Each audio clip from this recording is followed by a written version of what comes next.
Imagínate que construyes la casa de tus sueños en un terreno que es tuyo. Suena bien, ¿verdad?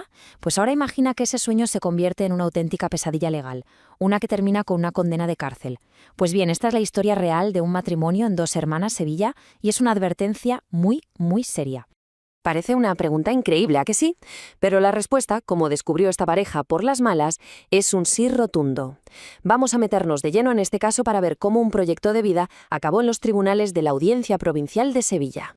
La sentencia no se anduvo con chiquitas, empezó con un golpe durísimo, 1 año de prisión para cada uno de los cónyuges. El delito contra la ordenación del territorio. Y ojo, que la cosa no se quedó ahí. Por si la pena de cárcel fuera poco, a cada uno le cayó una multa de 2.160 euros. Pero la historia, y sobre todo las consecuencias, no habían hecho más que empezar.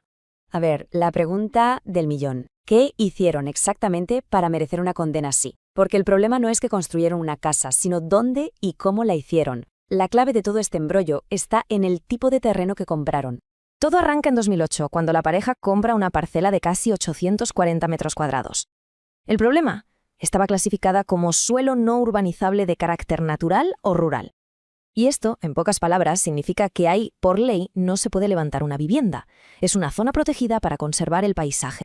Y que nadie se imagine una simple caseta para guardar las herramientas, ¿eh?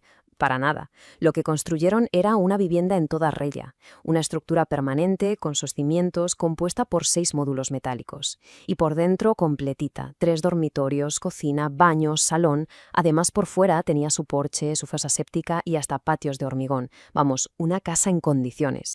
Y aquí viene el detalle que legalmente selló su destino. Según la sentencia, la pareja actuó sabiendo perfectamente que lo que hacían era ilegal.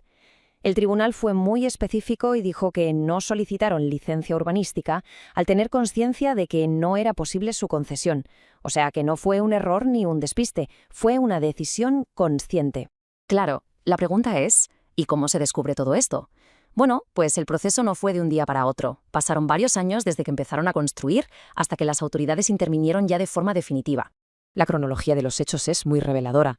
Empiezan en 2008, pasan 4 años y en abril de 2012 aparece el Seprona. Los agentes los pillan allí mismo, en plena faena, montando el tejado. Pero la cosa no para. 2 años más tarde, en 2014, los agentes vuelven y se encuentran con que la casa está todavía más avanzada. Ahí ya sí, se precinta y se paraliza la obra. Pero está claro que habían ignorado las primeras advertencias. Después de la condena, el matrimonio no tiró la toalla. Decidieron apelar la sentencia. Para ello, basaron su defensa en 4 argumentos principales con los que esperaban, claro, darle la vuelta a la tortilla. Su estrategia legal se apoyaba en 4 pilares. Primero, intentaron jugar la carta del tiempo, diciendo que el delito ya había prescrito. Segundo, se quejaron de que el sistema judicial había sido demasiado lento. Tercero, alegaron que no sabían que lo que hacían estaba mal, lo que se conoce como error de prohibición. Y por último, como último recurso, pidieron parar la demolición porque supuestamente había una esperanza de legalizar la casa. Pero, ¿qué pasó? Pues que la Audiencia de Sevilla fue desmontando cada uno de estos argumentos, uno por uno, hasta confirmar la condena inicial en su totalidad. El argumento de la prescripción fue el primero en caerse. La defensa decía que el reloj empezó a contar en 2008, con la compra, pero el tribunal fue tajante. Este es un delito continuado. El reloj no empezó hasta 2012, cuando los agentes les pillaron con las manos en la masa. Por lo tanto, el delito no había prescrito para nada. Primer argumento. Su última esperanza era más bien práctica, intentar frenar la orden de demolición. Su argumento fue que estaban en conversaciones con el Ayuntamiento de Dos Hermanas para buscar una manera de legalizar la construcción. Parecía un último cartucho, ¿no? A ver si sonaba la flauta. Pues no, no sonó la flauta. La realidad fue un jarro de agua fría. El tribunal citó el informe de la arquitecta municipal y sus palabras fueron demoledoras.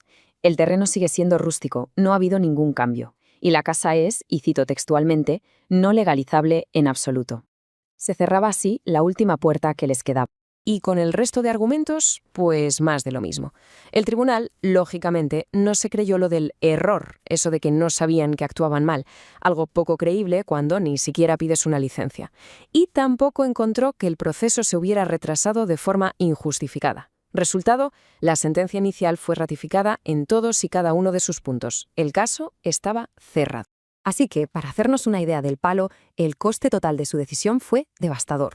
No era solo el año de cárcel y la multa. Además, se les prohibió ejercer cualquier profesión relacionada con la construcción durante 2 años. Y quizás lo más duro de todo, se les ordenó destruir lo que habían construido, pagándolo de su propio bolsillo. Y hablando de pagar, la sentencia calculó un coste máximo para esa demolición, más de 9.500 euros. Una carga económica final que se suma a las multas y, por supuesto, a la pérdida total de todo el dinero que invirtieron en la vivienda. Este caso, al final, nos deja una pregunta en el aire. En un país donde a veces parece que la picaresca del hecho consumado funciona, esta sentencia envía un mensaje clarísimo.